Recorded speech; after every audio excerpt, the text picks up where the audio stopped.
सौभाग्यशाली तोता। बहुत समय पहले की बात है। एक छोटे से गांव के पास एक सुंदर जंगल था। उस जंगल में तरह तरह के पक्षी और जानवर रहते थे। उन्हीं पक्षियों में एक अनोखा तोता भी रहता था, जिसका नाम चिरकू था। चिरकू को लोग सौभाग्यशाली तोता के नाम से जानते थे, क्योंकि जहां भी वह जाता, वहां कोई न कोई चमत्कार हो जाता या किसी की किस्मत बदल जाती। गांव के लोग मानते थे कि अगर चिरकू उनके घर आ जाए तो उनके जीवन में सुख और समृद्धि आ जाती है। चिरकू हमेशा खुश रहता और अपनी मधुर आवाज में गाने गाता।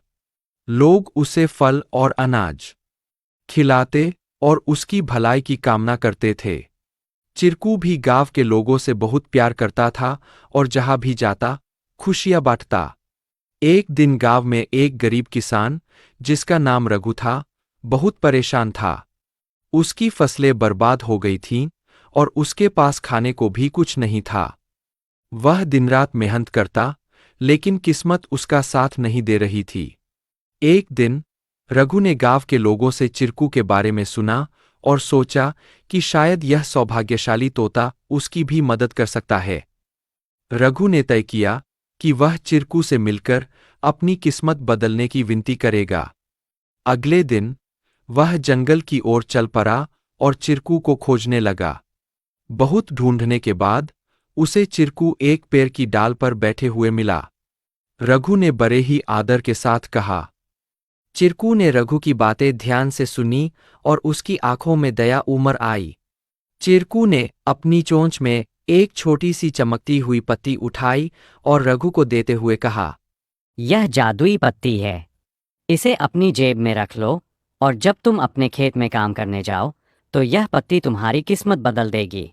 रघु ने धन्यवाद कहा और वह पत्ती लेकर अपने घर लौट आया। अगले दिन वह अपने खेत में काम करने के लिए गया। जैसे ही उसने खेत में जुताई शुरू की, अचानक से बारिश होने लगी।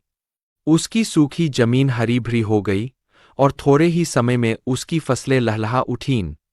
रघु की मेहनत सफल हुई और उसकी किस्मत सच में बदल गई। अब रघु के पास भरपूर अनाज था और वह फिर से खुशहाल जीवन जीने लगा। उसने गांव के लोगों को चिरकू की बुद्धिमानी और उसके द्वारा दी गई जादुई पत्ती के बारे में बताया। सभी लोग चिरकू की प्रशंसा करने लगे और उसे और भी अधिक प्यार देने लगे। लेकिन चिरकू ने रघु को एक बात कही थी। याद रखना, यह पत्ती सिर्फ तुम्हारी मेहनत का साथ देगी। अगर तुम मेहनत करना छोड़ दोगे तो यह भी अपना जादू खो देगी। रघु ने चिरकू की बात समझ ली और कड़ी मेहनत जारी रखी। धीरे धीरे उसकी स्थिति पहले से बहुत बेहतर हो गई। वह गांव के सबसे सफल किसानों में से एक बन गया, लेकिन उसने कभी यह नहीं भूला कि उसकी सफलता में चिरकू और उसकी मेहनत का कितना बड़ा हाथ था।